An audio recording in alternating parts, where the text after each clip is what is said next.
This is one of the reasons why atheists run away from God. Check this out. Really smart people, that's why we're atheists and agnostics. No, an atheist is not a super smart person. An atheist is running away from God for the same reason that a criminal runs away from the police. He has no desire to meet him. And if you don't want to meet God, you won't meet God. If you don't want to look for God, you won't find him. But I can promise you, God's not going to play hide and seek with you.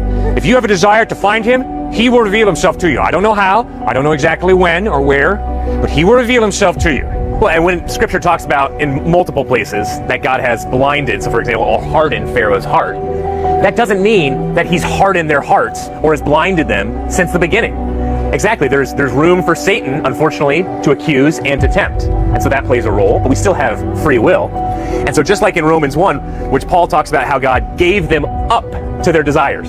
He gave them up. So he didn't send them to hell. No, he gave them over eventually because they kept turning away, saying, I'm going to live my own way. I don't need you, God, in any kind of way. This is one of the things that happens when an atheist cannot accept that God holds them to a moral standard. The next thing is to pretend that God doesn't exist, is to live in a delusion. That's what I call the delusion of the fool.